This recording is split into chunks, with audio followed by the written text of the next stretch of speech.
Kaanga-anga talaga mga kababayan yung ating Pangulong Bongbong Marcos. Never siyang nagpa-apekto sa mga panggugulo ng kampo ni Maudigs.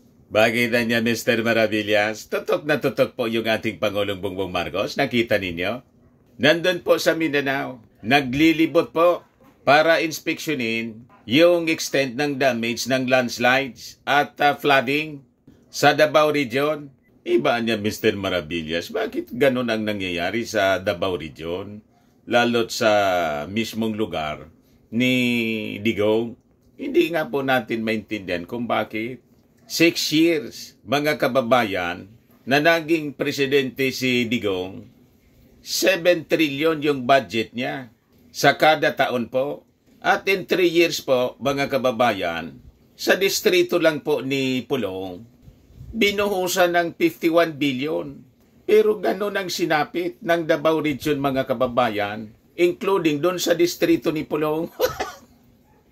Di saan na niya, Mr. Maravillas, napunta? Yung limpak-limpak na salapi. Yon nga po ang tanong ng mga taga Mindanao.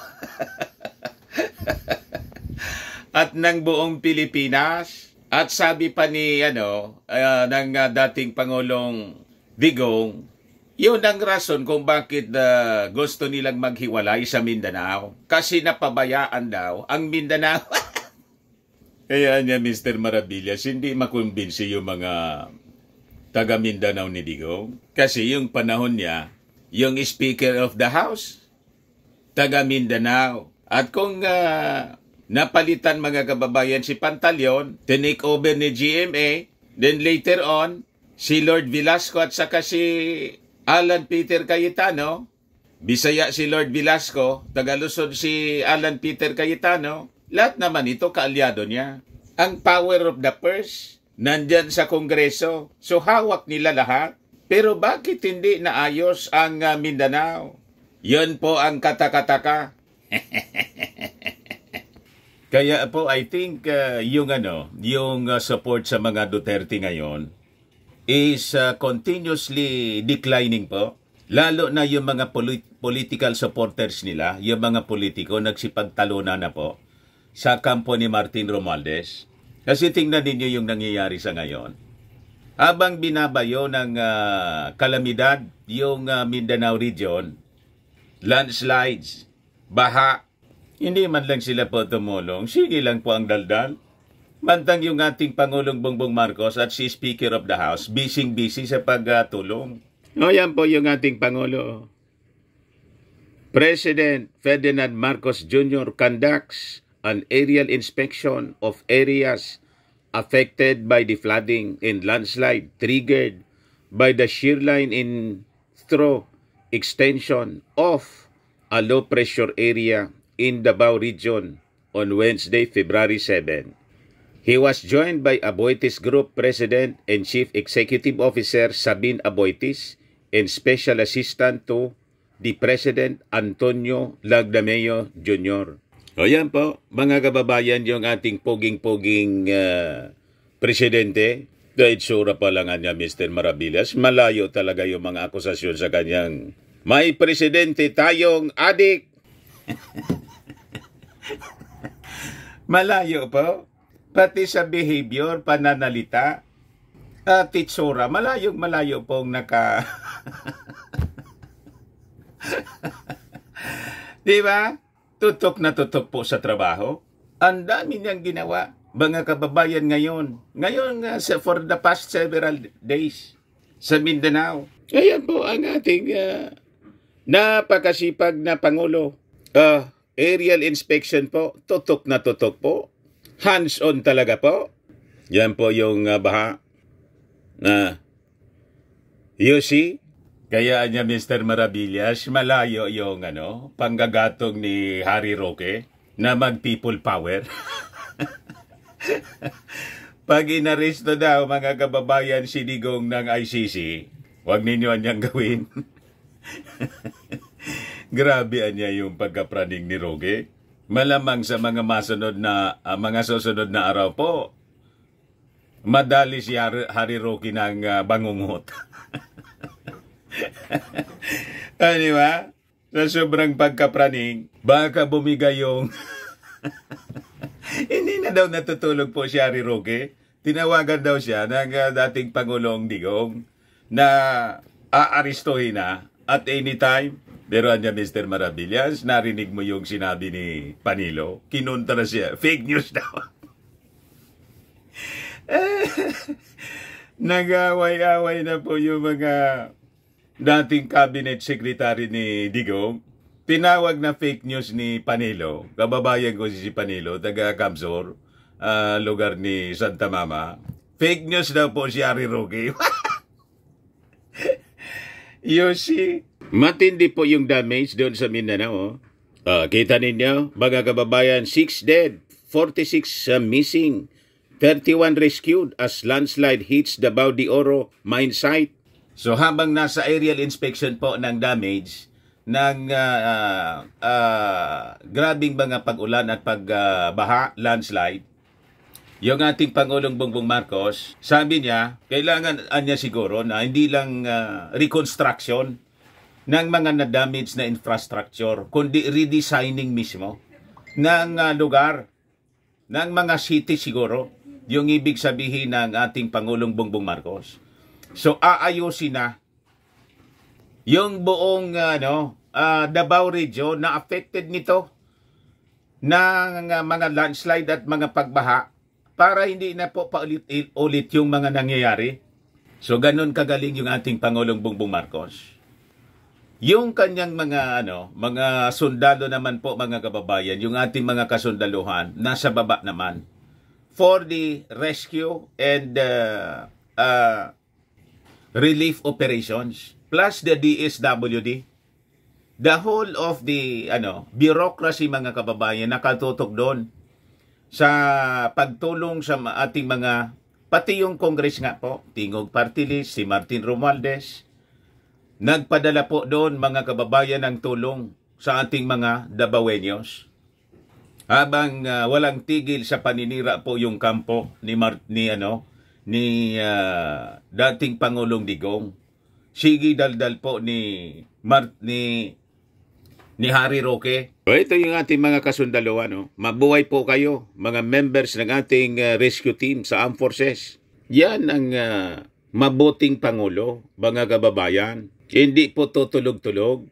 Ito naman yung sa fire department po nila. Landslide at Philippine Gold Mining Village Kills 7. Ito naman yung DSWD, mga kababayan, nasa distributions na mga tulong. Kaya tuwang-tuwa po, kahon-kahon. Tuwang-tuwa yung mga tao doon. Yung Tingog Party List naman po. Ayan. Agad sila na nagpadala ng mga ayuda. Pagkain, bigas, pati mga fertilizers po. Yan Tingnan, karagdagang tulong na 4,000 food packs pinadala na sa mga pamilyang nasalanta ng pagbaha sa mga distrito ng Davao City. Nakapagpadala ang Tingog Party List sa pangunguna ni Representative Yeda Romualdez at Representative Jude Aborque Asidre at tanggapan ni Speaker Martin Romualdez nitong Biyernes ng karagdagang mahigit 4,000 na food packs na naglalaman ng relief goods upang matulungan ang 1,200 individual sa Barangay Tigato, Buhangin, Davao City at 219 pamilya sa Donulian Village, Barangay Maa, Davao City. Lugar po mismo ni Inday. In-invade na po ni Martin at ng Tingog Party List po. Ganon. Yan po, mga kababayan, si Martin Romualdez na kinaiinis nila. Sige lang po ang tulong. Talaga niya, Mr. Maravillas, malayong malayo yung brand of service and leadership ng mga Marcos Romualdez sa mga Duterte na ngayon po, habang binabayo ng calamity yung kanilang lugar, nandun pa sa, nakatutok sila sa paninira. Iba ang issue na pinag-uusapan nila, mga kababayan, yung tungkol sa ICC at yung paghiwalay ng Mindanao sa Pilipinas. Saka yung People's Initiative. You see? At marami pa mga kababayan na ginawa doon sa Mindanao yung ating Pangulong Bongbong Marcos. Distribution ng ng mga titulo ng daga sa cart at yung inauguration ng Davao bulk water supply project. Yan po, mga kababayan. Gaya niya Mr. Maravillas, mahal na mahal ng mga mamamayang Filipino at pati ng mga Mindanaoans. Yung administrasyong Bongbong Marcos, yun po ang result ng latest approval, latest survey, yung approval ratings, trust ratings ng ating Pangulong Bongbong Marcos, tumaas pa. Talo na po si Inday. Si Inday, pababa. Yung ating Pangulong Bongbong Marcos, pataas. At si Martin Romualdez, mga kababayan, statistically, pumantay na kay Inday. You see?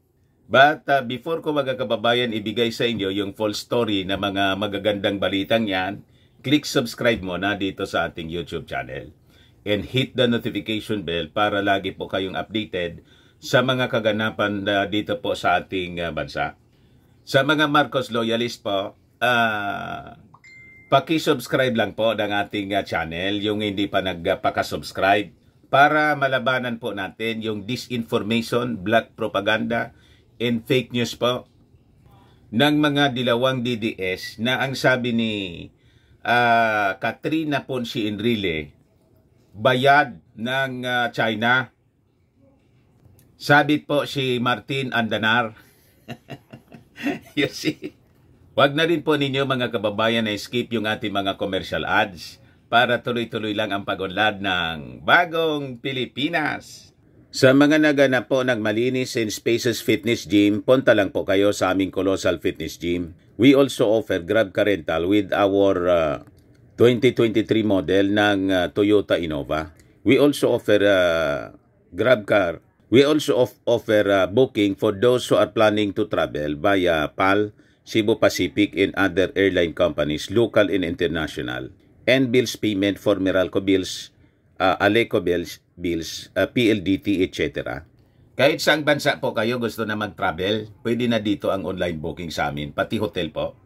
May Paymaya kami, may bayad center na rin po. Ang Colossal Fitness Gym is located at 3rd floor, Security Bank Building, Lanco Business Park, Legazpi City, Albay. For inquiries, look for Chilon Maravillas. Contact number 0966-802-0949. Lagi na pong matao sa amin. Na-set up na rin po yung mga bagong gamit. May treadmill na rin po kami. Saka may bago kaming product po, iGlow Whitening from Korea. Yan po negosyo ng aking anak na architect. Tingnan ninyo, before and now. 3 times more effective siya than your ordinary collagen serum with anti-aging and brightening formula. Dumiretso na lang kayo sa kanyang FB, Riz Maravillas on FB po. Sa mga paints at paninigas na mga kaso-kasoan, try ninyo po itong Firmax. Pinapahid lang po sa mga pulses and affected area. Mainam po sa paninigas na mga kaso-kasoan. Ito, Automax po, sa mukha naman yung application. You will look 10 years younger than your age. Sa mga cancer patients po, naing siya red mixed fruit drink. Di man po siya gamot, food supplement siya. Kaya lang gawa siya sa goji berry. Yung goji berry may anti-cancer properties. Yung mga inquiries ninyo, dumiretso na lang kayo sa aming messenger para masagot namin agad. Okay pa? So, balik tayo mga kababayan sa ating mga topic. Yung mga magagandang kwento naman, hindi yung poros paninira ng mga Duterte habang tinatamaan ng calamity yung lugar niya. Tama po si Dilima, pansarili man lang niya. Hindi man po para sa mga taga Mindanao at para sa mga Filipino. Pangsarilian niya. So ito yung ating Pangulong Bongbong Marcos na dapat po nating isupport kasi napakaganda yung kanyang mga ginagawa at mga plano. Sabi niya, kailangan na niyang i-redesign yung Mindanao, not just rebuilding yung mga na-damage na infrastructure. Sa gitna nitong Davao floodings, talagaan niya Mr. Maravillas, nakapagtataka na napakalaking kwarta, one district, 20 51 billion. Idagdag mo pa yung linunok na. Kaya tinanggal po ng Kongreso yung confidential funds ni Inday. 125 million, 11 days po, lumipad. At 51 billion in 3 years sa distrito ni Pulong, mga kababayan. Hindi makita kung saan ginastos. Tingnan ninyo mga kababayan na nangyari sa kanilang lugar. Sabi ng mga congressmen, lalo na po ni Saldico, yung Chairman Committee on Appropriations, wala man anyang ganyang congressman. Ang pinaka malaki na niya, mga 1 million to 3 million. Kung talagang ikaw ay favored congressman ka ng isang pangulo in the past administrations. Pero ito anya in 3 years, 51 billion. Kaya anya tinatawag yung Davao as Holy Land. Pero anya Mr. Maravillas, baka sa susunod na mga araw, hindi na Holy Land yung bansag sa Davao, kundi holy na. Ano anya Mr. Maravillas na holy na? Hulihan na. Kasi, kung mailabas na yung warrant of arrest ng ICC, pero anya Mr. Maravillas, di ba sabi ng PNP, hindi sila makikipag-cooperate, hindi nila i-enforce, depende po yan sa behavior ni Digo. Yung desisyon ng ating Pangulo, nakadepende yan siyempre kung magpapatuloy sa panggugulo yung kampo po ni Digong. Yan po, analysis ko man lang po. Hindi siya official statement ng palasyo. Di ba? Baka niya tama, Mr. Maravillas, yung inyong mga theory. Hindi ninyo nakikita ang mga kaganapan. Unang-una po, yung House, may resolusyon na po na bumalik tayo sa pagiging miyembro ng ICC. Di ba? Kung magkakagulo po sa Pilipinas at ang solusyon po ay kailangan ng intervention. Di ba? Siyempre, yung aksyon ng ating gobyerno po for the preservation ng peace in order ng ating bansa, nagigipong destabilizer po sila. Pero yung ating Pangulong Bongbong, hindi po sila pinapansin. Tuloy-tuloy lang po siya sa kanyang pagtatrabaho. Bahala na sa kanila yung armed forces. Ngayon, sabi ng ating Pangulong Bongbong Marcos, after the inspection, rather than simply rebuilding roads and bridges destroyed by the massive flooding and landslide in the Davao region, kailangan anyang i-redesign natin itong mga infrastructure to make them safer and more climate suitable. Kita ninyo, napakagaling ng ating Pangulo. Long term ang solusyon po niya. Tulad ng doon sa Central Luzon, di ba? Laging binabaha. Inaway-away pa si President Bongbong. Mga kababayan ng isang congresswoman, gusto niya po permanent solution. Long term siya. So sabi niya, on the infrastructure side, we will prioritize those roads and thoroughfares that are necessary for us to be able to provide support to those who have become victims. He said of the government's immediate response to the catastrophe. Kaya po walang masabi yung mga taga-Davao other than yung mga kampo ng mga Duterte. Sila man lang po ang siging panira. Pero tuwang-tuwa po yung mga taga-Davao region sa ginagawa ng ating Pangulong Bongbong Marcos. Kasi agad-agad yung response ng ating gobyerno, dumiritso ka agad doon po. Yung mga frontliners po, yung DSWD, yung ating armed forces, yung ating PNP, yung mga firemen natin na kasama sa rescue team. Yun ang agad-agad rumisponde para sakluluhan yung mga Davaoenos.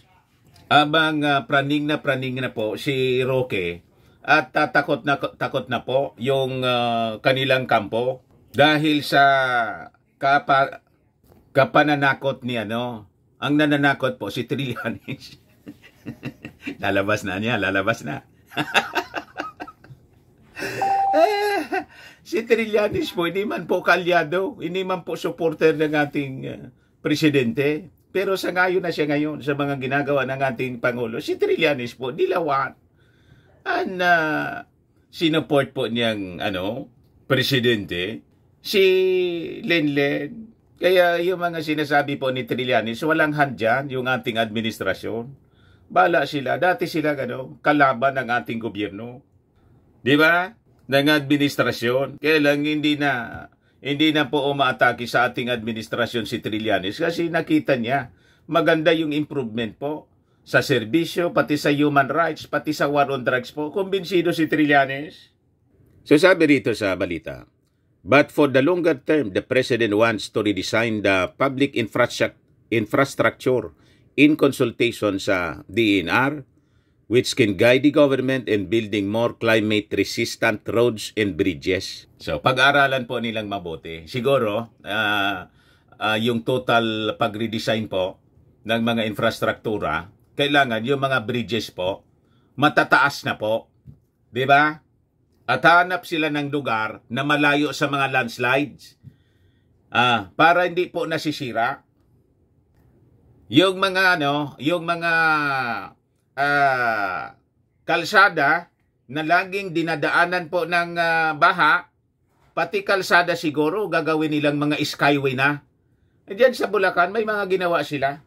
Doon sa tingnan ninyo sa Ilocos region, napakagaganda yung mga pinagawa na mga kalsada ng mga Marcoses doon po. So, kailangan climate resilient, sabi ng ating Pangulong Bongbong. Iko-consult niya sa mga climate experts.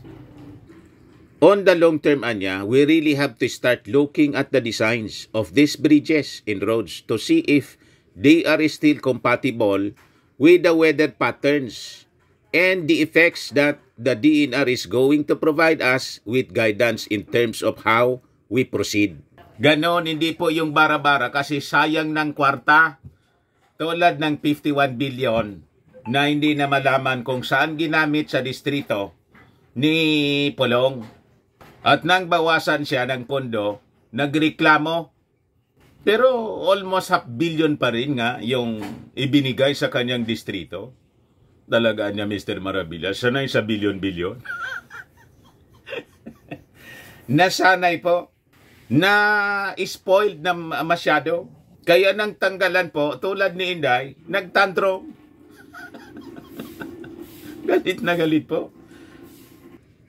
Kung i-rebuild lang natin ang lahat ng masisira, ganun din ang mangyayari.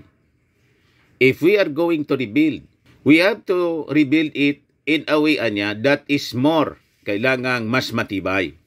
Marcos furthered that doing the rebuilding of the Davao region's infrastructure in such a way would be something that I think we can attend to as quickly as possible. Kaya kayo, mga taga Davao, importante po, Davao region, yung Davao City, talagang, siyempre, sa mga Duterte sila, be objective po sa pagpipili ng ating mga leaders. So talaga po makikita ninyo ang brand of leadership at politika ng mga Marcos Romualdez, walang personal doon. Kaya hindi kayo makarinig sa Marcos Romualdez, boss kay Bongbong Marcos at kay Martin Romualdez na mga personal attacks tulad ng ginagawa ng mga Duterte sa mga Marcos at Romualdez. Tinawag ni Inday si Martin at Tambaluslos. Si Digong naman, tinawag na adik yung ating Pangulo. Wala kang marinig na ganong mga pananalita. So the Department of Science and Technology, through Secretary Renato Solidum Jr., expressed support for the President's plan of rebuilding. He said that with Marcos' directive to rethink the design of our action plans, the DOST came up with a plan Smart Ready to Rebuild project, which was developed with the Office of the Civil Defense, the World Bank, and other key government agencies. So ang gusto ng ating Pangulong Bongbong Marcos, gagastos tayo ng pera ng bayan, dapat hindi na masayang. Na paulit-ulit yung problema. Di ba? Para sa susunod na mga taon, hindi na yun yung paggagastosan po ng mga pondo na iba-budget ng gobyerno. Kundi iba naman po na mga projects na magpapaunlad lalo sa bagong Pilipinas. Yan ang punto ng ating yon ang gusto ng ating Pangulong Bongbong Marcos po. Hindi tulad ng mindset ng mga traditional politikos po na sige lang po, tuwang-tuwa sila pag may mga calamities, floodings, may bagyo po. Kasi pag nasira yung mga kalsada, pasurvey sila. Pag pasurvey nila, construct lang ng construct. Tapos pagdating ng tag-ulan, sira na naman, budget sila ng budget uli. Sige lang ang budget, sige naman ang bulsa. Sige ang yaman ng mga politiko.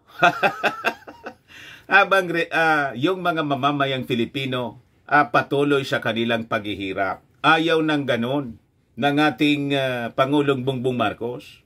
Yun na lang po yung ginagawa. For the past almost after that to make over yung mga dilawan, hanggang ngayon ganon ang mindset. Kaya sabi ng ating Pangulo, panahon na para sa bagong Pilipinas. Bagong Pilipino, bagong mindset. Bagong ori ng paggawa. So sabi rito, this is an automated planning together with your local government unit input.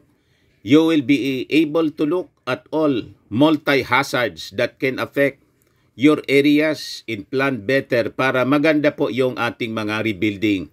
After all the emergency interventions have been finished, the official explained.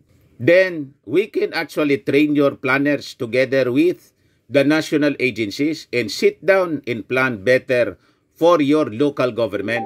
Sabi po ni Solidom. So, some 14,000 families were also displaced. Disaster Response Authorities said. Marcos' situation briefing was also attended by Vice President Sara Duterte, Defense Secretary Gibo Teodoro, Interior Secretary Benjamin Abalos, Junior Social Welfare Secretary Rex Gatchalian, and other cabinet members. Nakita niya Mr. Maravillas nandun si Inday. Siyempre, sasama doon si Inday kasi taga Davao siya. Pag hindi, lalo siyang masisira.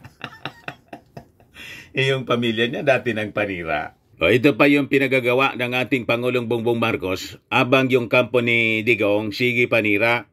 Marcos vows to distribute all CARP covered lands before 2028. Yan po. Sabi dyan, President Marcos commits to redistributing all lands under the CARP program by the end of his term.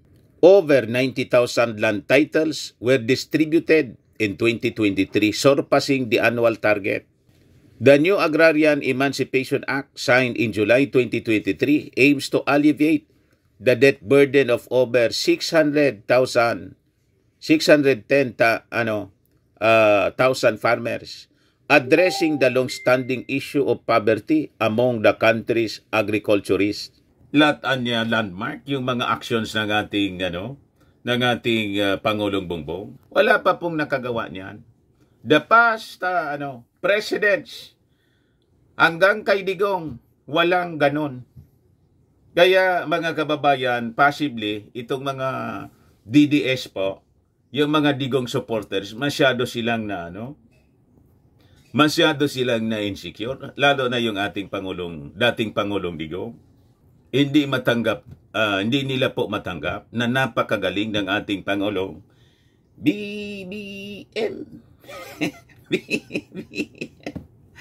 You see? Hindi nga po mga lahati sa performance in all aspects, mga kababayan, of administration. Walang binatbat po yung previous administration sa human rights, sa economy, sa pagtulong mga kababayan sa mga nasalanta na mga calamities, sa war on drugs. Walang binatbat po.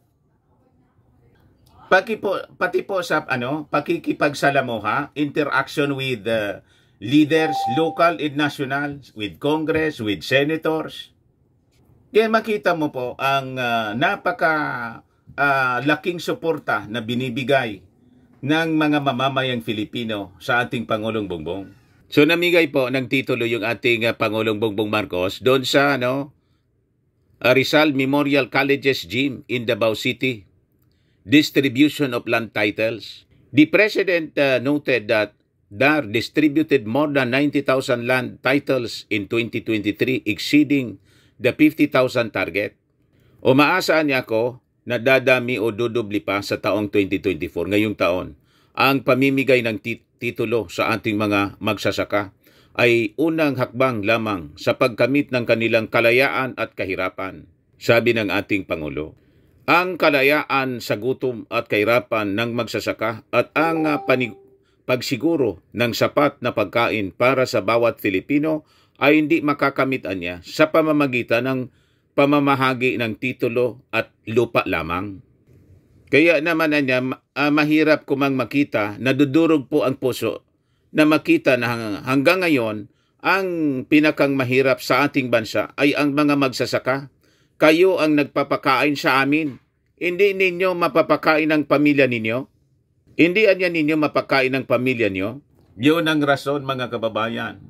Yung pagtanaw ng utang na loob ng ating Pangulong Bongbong Marcos dito sa ating mga magsasaka. Kasi kung wala na pong magtatanim, wala nang magsasaka po, magugutom po ang mga tao sa buong mundo. Hindi lang tayo rito. So napaka-importante po ang agrikultura, kaya binibigyan po ng ng mataas na pagpapahalaga ng ating Pangulong Bongbong Marcos yung ating mga magsasaka. So on July 7, 2023, the President signed the Agrarian Emancipation Act, which benefits 610,000 plus Filipino farmers who till more than 1.7 million hectares of agrarian reform lands, freeing them from debts totaling to 57.65 billion pesos. So yung ating mga magsasaka, hindi na po sila sisingilin pa. Wala na silang babayaran po. Binigay na po yung lupa na libre ng ating Pangulong Bongbong Marcos. May nakagawa na Pangulong ganon? Di ba wala?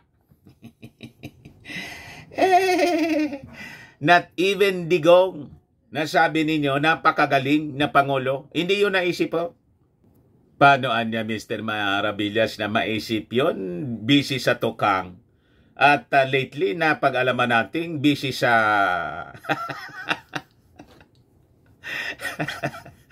Sana pa, sa fentanyl. So, ito pa yung isa pang magandang balita, mga kababayan. Sabi dyan, PBBM vows to sustain economic growth, address challenges as January inflation eases. Kita ninyo, walang distraction po. Focus na focus yung ating Pangulong Bongbong Marcos. Yung mga pagdadaldal ng kampo niya, no? Hindi man po binapansin ng palasyo. Yung paranoia po ni Harry Roque, hindi man po pinapansin ng palasyo. Yung mga sinasabing si Digong daw, hindi magpapahuli ng buhay. Biglang lumitaw po si Panilo. Sinupla si Harry Roque, sinupla po. Fake news kanya. So sabi ng ating Pangulong Bongbong Marcos, palalakasin anya natin yung efforts ng ating gobyerno to sustain the country's economic growth and to address challenges following the significant slowdown on inflation for January 2024. Bumaba na po yung presyo ng mga bilihin po, mga kababayan. Yung itlog nga po, na-alarm naman yung ating gobyerno kasi bumaba na ng todo-todo. Baka malugi naman yung mga poultry farmers. Pero yung mga DDS vloggers po na funded ng China, Di man lang ma-mention itong mga magagandang balitang ito. Busy sila sa pagmamarites. Siyempre niya, Mr. Maravillas, doon sila kumikita, binabayaran ng China, sabi ni Katrina Ponce Enrile. We are pleased to announce a significant slowdown on inflation for January 2024, reaching its lowest point since October 2022 at 2.8%, sabi po ng ating Pangulong Bongbong. The President attributed the slowdown on inflation to the decline in food inflation, which dropped to 3.3% from the previous month, and to the government's proactive measures, including the implementation of the National Adaptation Plan and the reactivation of Task Force El Nino. Additionally, anya, a strategic partnership with countries like Vietnam for rice supply to allow further imports of key food commodities are crucial steps towards ensuring sustained progress. So habang naganda po tayo sa El Nino, hindi tayo makapag-planting dito ng maayos, nag-secure po ng enough supply para sa pagkain ng ating mga mamamayan, yung ating Pangulo sa pagbisita niya doon sa Vietnam. Pagbilhan muna ninyo anya kami habang inaayos namin yung agrikultura sa aming bansa at naganda kami sa El Nino. Kasi kahit anong pilit po natin na magtanim, kung tigang yung lupa, tinatamaan ng El Nino, drought, wala pong tutubong palay sa drought. So ang gagawin natin, bibili tayo doon sa bansa na hindi tinamaan ng El Nino para tayo may makain. So tama lang po yung ginagawa ng ating Pangulong Bongbong Marcos. Sabihin ninyo, import tayo ng import. Siyempre, mag-import tayo kasi hindi nga matamnan El Nino. O kung hindi, binaha tayo. Hindi man pwede na hihintayin natin yung planting season, walang makain. Yung pagtatanim po ng palay, yung ani after 3 months. So 3 months hindi kakain pala yung ating mga mamamayan. Kasi kailangan mag-produce tayo ng sarili natin na hindi pwedeng mag-produce kasi nga binaha. Dapat may buffer stock tayo. Kasi nga drain out. Tigang yung lupa, hindi matamnan. Alam ko yan kasi ako po, dati akong magsasaka. May asinda po. Asinda. may sakahan po kami. Until today, may sakahan po kami. Isa akong magsasaka. Kaya nga po natigil ako sa pag-aaral nung kabataan ko po. Hindi ako nakapag-enroll for 1 semester. Wala man kaming magagawa. Yung tatay ko walang magagawa po. Bakit? Walang ani. Wala kaming maani. Yung kopra namin po, marami kaming niyugan po. Malawak yung lupain naming niyugan. Wala nang bunga. Kung may makuha kang kaming bunga, ganito kaliliit po. So, I was forced to stop, mga kababayan, sa aking pag-aaral para kung pinagsukluban ng langit at lupa. Grabe iyak ko po. Kala ko po katapusan na ng aking pangarap. You see, kaya po ako naging reporter. I was forced to pumunta dito sa sentro, sa lungsod. Tapos, nag-audition po ako na maging student announcer. Yun po ang aking kwento. Kaya po ako naging journalist. So maganda pala niya, Mr. Maravillas, yung naging resulta ng El Nino noong panahon sa inyo. Naging maganda po. Kung hindi po tinamaan ng drought yung lupain namin, hindi ako naging journalist. Sabi sa Bible po, all things work together for good for those who believe. Di ba? Kaya sabi ng ating Pangulo, we remain committed to easing the burden of our citizens as evidenced by the recent electric bill discounts for low-income households. Amid all the challenges, President Marcos urged the public to join the government to overcome economic challenges and build a better future for everyone under a bagong Pilipinas. Yun ang pakiusap ng ating Pangulong Bongbong Marcos. Kaya itong pamilya Duterte po, kayo dyan, Harry Roque, tigilan ninyo yung inyong panggugulo. Makisali kayo sa bagong Pilipinas. Hindi yung ginawa ng kampo ninyo, pati si Inday, nakisali sa inyo eh. Imbes doon siya sa bagong Pilipinas, after na magsalita siya, very short yung speech niya doon. Nandun ako eh. Noong isang linggo, pumunta siya doon, mga kababayan sa Davao, para makisali sa politika ng kanyang pamilya. Petihan niya si Super Ate nandun. Yun nga po, nagagalit yung mga Marcos loyalist. Baka daw, pag 2025, ipatalo nila siya. Si Amy Marcos, hindi na nila iboto. Ang tawag na nila kay Amy Marcos, Amy Duterte. Pagkatapos, bigla pong sinupla ni nilaglag ni Baste,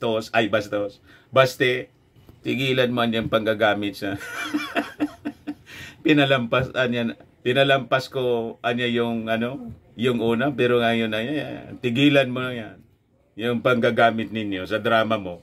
Oh, ito pa, mga kababayan, favored ni Digong yung Davao. Yung Davao City Bulk Water Supply, pinasinayaan niya po. Oh. Ayan po.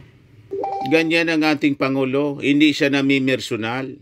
Kahit tinawag-tawag siyang tamad, tinawag siyang pinare-resign, tinawag siyang adik, bangag, at trineten pa. Trineten pa na kung ako ay Pangulo pa niya, baka niya nakasama ka doon sa yung tukang-tukang. Sabi rito, inihayag ni Pangulong Ferdinand Marcos Jr. na makakapaghatid ng 300 milyong litro ng malinis na tubig kada araw sa higit 1 milyong residente ang Davao City Bulk Water Supply Project sa inaugurasyon nito ngayong araw, Pebrero kahapon, 7. Pinag-utos din ni PBBM sa mga ahensya na siguraduhin ang agarang pagtatapos ng mga proyektong patubig sa buong bansa. Talagaan niya, Mr. Maravillas, yung pagmamahal ni President Bongbong sa mamamayang Filipino tulad ng kanyang tatay. Yung dating yung dating Pangulong dating Pangulong Apo Lakay, binansagan siyang builder, nation builder. Ganon din po yung ating Pangulong Bongbong. Ngayon, yung kanyang kasanggang pinsan, mga kababayan, si Martin Romualdez, ito po siya. Pinapractice na po ni Martin yung ginagawa ng ating Pangulong Bongbong. Tingnan ninyo, parang presidente na po. Sabi dyan, House Speaker Martin Romualdez during the Mindanao leg of the Armed Forces of the Philippines House Representatives Fellowship, consistent with the vision of President Marcos. House Speaker Martin has guaranteed that the House of Representatives is committed to a modern and well-equipped military that can defend the country from internal and external threats. Yan po si Martin. Kung ano yung stand ng ating Pangulo, consistent siya sa pagsusuporta. Our collective efforts symbolize a strong, well-equipped, and cared for military ready to uphold our sovereignty with honor and integrity. Let us continue to work together for a free, united, peaceful, and progressive Philippines. So yan po mga kababayan, yung vision ng ating bagong Pilipinas. Sabi nga po, nang nadinig ko, yung Ayungin po, ipinaglalaban natin at gusto natin na ma-maintain yung ating territory, yung territorial integrity ng ating bansa. Kung isipin po, katubigan na yon, di ba? Minsanan lang po na may lumilitaw na lupa doon. Siyol nga po. Pero ipinaglalaban natin. Pagkatapos, may isa dyan sa Mindanao, gustong yung buong Mindanao ihiwalay sa buong Pilipinas? Saan kanyan mga kababayan pulutin? Anong klaseng kaisipan mga kababayan mayroon sila? Isabi nga ng ating Pangulong Bongbong Marcos, not a square inch ang aayaan natin na mawala sa ating teritoryo pagkatapos buong Mindanao ang pasimuno pa dating Pangulo. Tapos yung supporter niya, dating speaker at incumbent congressman. Dapat niya talaga, Mr. Maravillas, ituloy yung pinaplanong asunto. Yung sabi niya, binigyan niyang file ng secession case, inciting to sedition. And it is against the Constitution na iwala yung ating territory. Sabi, may pinag-aaralan na po at si Pantaleon baka ma-expel po as member of Congress. Iyon ang sinabi ni Speaker Martin sa kanyang fellowship with the military sa Cagayan de Oro City kahapon po. This came after Congress legislated a significant increase for the defense budget and 2024 General Appropriations Act, specifically 285 billion pesos from the previous year, 203 billion lang po. Gaya malayo pong mahikayat yung armed forces na umani po sa ipinaglalaban ni Digong. Kaya yung dating mga officials niya nga po, yun ang unang kumontra. Si Galvez, si Anyo, dati niyang mga opisyal, sinupalpal po yung statement ni Digong na gustong iwala yung Mindanao. So sabi rito, the funding includes the realigned 1.3 billion from several government agencies for frontliners to maintain a credible posture in defending our rights, particularly itong West Philippine Sea. Of the reallocated funds, 300 million naman po napunta sa National Intelligence Coordinating Agency or NICA, 110 million to the National Security Council, and 381.3 million to the Department of Transportation for the expansion nitong Pag-asa Island in WPS. So, kaya po tinanggal yung intelligence funds ni Inday para mailagay po dito sa mga karapat-dapat na mga agency na dapat paggastosan po ng taxes ng mga Filipino. Hindi yung intelligence fund, sabi ni Inday, ginagamit sa tree planting. Hindi man tarabaho yun po ng DepEd. Ang tree planting po, DNR. Pati sa ROTC daw. ROTC? Libre po yung ROTC. Naniningil pa nga po dyan, mga kababayan, yung mga eskwelahan. May fees na sinisingil. Hindi man kailangan po ng pondo yung ROTC. Yun ang sinabi ni Inday doon sa hearing po. Kaya galit na galit ng tanggalan. Tama lang po kasi ito yung dapat pinagkakagastosan po. 650 million of the realigned 1.323 billion came from the controversial confidential funds of the Office of the Vice President and the Department of Education, both agencies under Vice President Sara Duterte. The steadfastness of our uniformed personnel in protecting our territorial integrity and remaining the non-partisan amidst political noise is truly commendable, sabi po ni Romualdez. Your unwavering duty as sentinels of our sovereignty and the West Philippine Sea and beyond is a stabilizing force for our nation. Nakita ninyo mga kababayan? Kaya po, yung pagtanggal ng confidential funds ni Inday, hindi hindi nagsalita yung ating Pangulong Bongbong. Pag hindi nagsalita yung ating Pangulong Bongbong sa mga actions ng speaker, ang ibig sabihin doon, approve niya yon, may usapan sila. Kasi yun po yung tama. Hindi ko mo ka-unity po, pwede na yung lahat. Tama po? Dapat yun irespeto ni Inday ang desisyon ng ating Pangulong Bongbong Marcos. Kaya nga siya ka-unity. Pagkatapos, kontra siya. Inaway-away pa si Martin Romualdez. Sabay bakbak ng kanyang tatay, buong family sa ating Pangulong Bongbong Marcos at kay Martin Romualdez. Tama ba yun? Kaya wala silang mahihikayat po, mga kababayan, sa Armed Forces of the Philippines. Nag-try po sila. Sabi ni Gary Alejano. Ayan man lang po mga kababayan, napaaba yung ating istorya. Next time naman.